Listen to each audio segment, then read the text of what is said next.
Joining us now, former FBI special agent who took part in the investigating of the 1995 Oklahoma City bombing, John Iannarelli.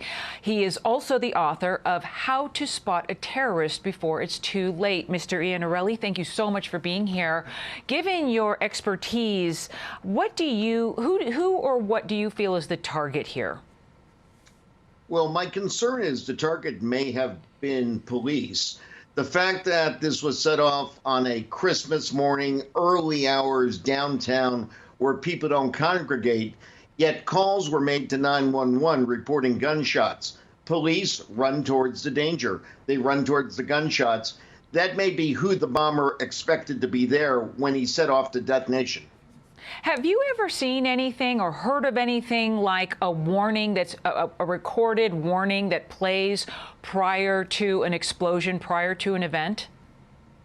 In all the investigations I've seen and been involved in, I've never seen a warning before, but that makes me further concerned. Was law enforcement the target? Clearly, this individual took the time to make sure that the public was not going to be injured. It panicked people in the area. They wanted to flee the area. It was up to police, who are the heroes of this story, to direct people away from the damage that occurred.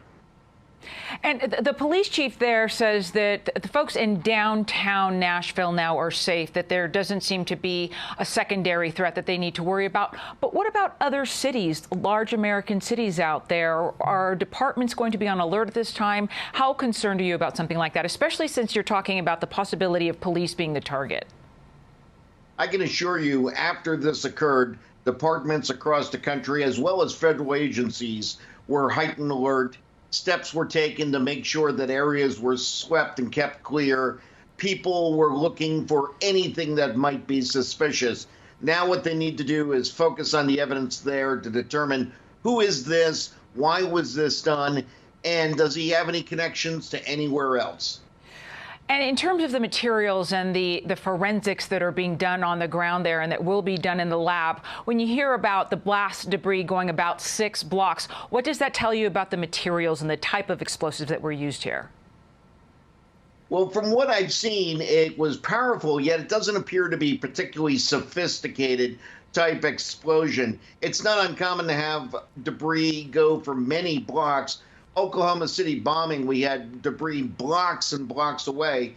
But one of the key pieces here is the vehicle, despite the fact it burned down, VIN numbers are carved into different parts of the vehicle, including the axles. Law enforcement will take that VIN number. They will find out who owned that vehicle. I'm betting that it was probably recently purchased by the person who committed this, or perhaps stolen. But nevertheless, they'll be able to track the history and find out perhaps who operated it at the time. Yeah, and we do know from the Oklahoma City bombing investigation that those serial numbers come into play in such an immediate and most important point. When we're talking about the source of origin here and the explosives, how difficult is it from a forensic standpoint to try to track down where this all began?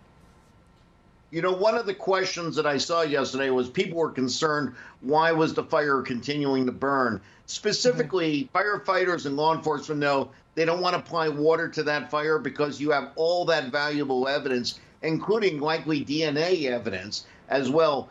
ERT from the FBI, the evidence response team, is gathering all that. It's going to be processed by the lab. It's going to bring a lot of answers in the next few days. And we're hearing that authorities have found some sort of tissue, human tissue out there. How difficult is it after an explosion to test those in a forensic way and figure out exactly who that might be? The scientists at the laboratory can do amazing jobs. If, for example, the person behind this, whose tissue was found, has a criminal record and spent time in prison, there's a DNA database that they would be able to identify who that individual is.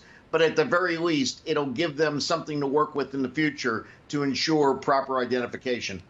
And then one last question. From everything that you've seen and heard in all of the reporting and your experience, do you feel like this is something that is a group effort, that it could possibly just be one individual out there?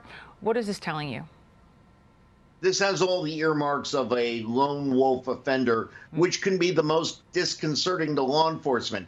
When you have large groups, they can be investigated, leads will pour in from one area or another, but that one person working on their own in the quietness of their home, very difficult to find out before the fact.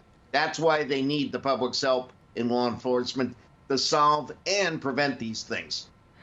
John Iannarelli, thank you so much. We appreciate your expertise this morning. Have a good one. You too.